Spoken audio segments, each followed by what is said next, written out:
지난 집중호우로 인한 상흔이 아물 새도 없이 초대형 태풍 흰남노가 한 달 만에 덮쳤습니다. 무엇보다 피해를 입은 국민께 깊은 위로의 말씀을 드립니다.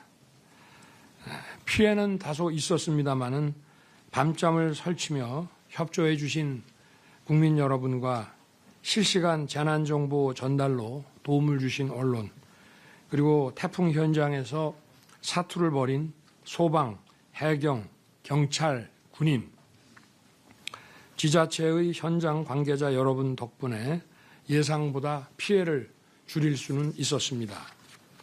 이 자리를 빌러 함께 노력해 준 모든 분께 깊이 감사드립니다.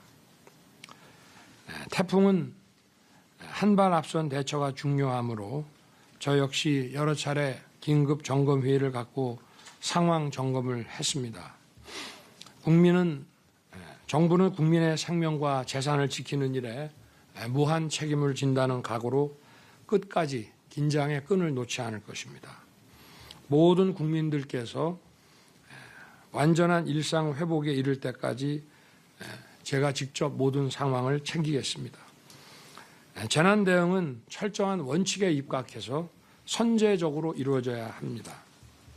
대규모 화재나 집중호우, 태풍과 같은 수재의 경우 선제적인 주민 대피와 위험 지역으로의 이동 통제가 가장 중요합니다.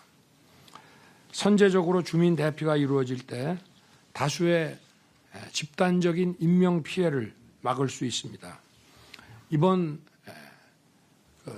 태풍에서도 4,000명을 선제적으로 대피시켜서 인명 피해를 크게 줄일 수 있었습니다. 또 이와 아울러서 위험 지역으로의 이동 통제 역시 철저하게 이루어져야 합니다. 결국 가장 중요한 것은 국민들이 위험한 지역에 있지 않도록 차단하고 안전한 지역에 머물도록 하는 것이 가장 중요한 재난 대응 원칙이라는 것입니다.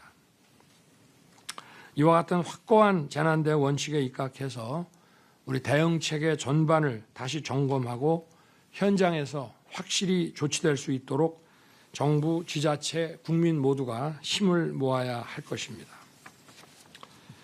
늘 말씀드립니다만 재난은 우리 사회의 약자에게 더 큰 피해와 고통으로 다가옵니다. 재해보험금, 재난지원금 등 정부가 할 수 있는 모든 조치를 강구해 피해를 입은 국민들에게 실질적인 도움을 드리겠습니다.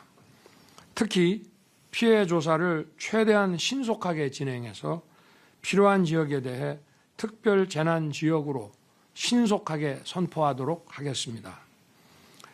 복구에도 총력을 기울여야 합니다. 오늘 국무회의에서는 예비비 500억을 긴급 편성해서 특별 교부금과 함께 피해 복구에 투입할 예정입니다. 도로, 댐과 제방 등 주요 시설과 침수된 주택, 농경지 등을 신속하게 복구하기 위해 각 부처가 모든 역량을 모아주시기 바랍니다. 내년도 정부 예산안은 건전재정 기조로 전환하면서도 재난 대응 예산을 전년 대비 17% 대폭 증액한 6조 1,000억 원으로 편성했습니다. 국무위원들께서는 이번 정기국회에서 국회와 소통하고 민생 예산과 법안이 처리되도록 최선을 다해 주시기를 당부드립니다. 어제 태풍이 빠져나가면서 포항에서 치명적인 피해를 줬습니다. 아파트 지하 주차장의 침수로 차를 꺼내려던 주민들께서 8분이 희생되셨습니다. 어제 늦은 시간에 2분이 기적적으로 구출돼서 정말 생명과 인간의 삶에 대한 그 위대함과 희망을 주기도 했습니다마는 저를 비롯해서 우리 국무위원 여러분께서 이 포항의 희생자분들에 대해서 그 가족을 위로하고 정부에서 도움을 줄 수 있는 그런 조치들을 잘 찾아주시기를 다시 한번 당부드립니다. 오늘은 추석 명절을 맞아서 고속도로 통행료 면제 안건도 의결합니다. 거리두기 없는 이번 추석 연휴가 가족, 친지 그리고 소중한 분들과 따뜻한 시간이 될 수 있도록 정부도 피해 복구와 신속한 지원에 최선을 다하겠습니다. 감사합니다.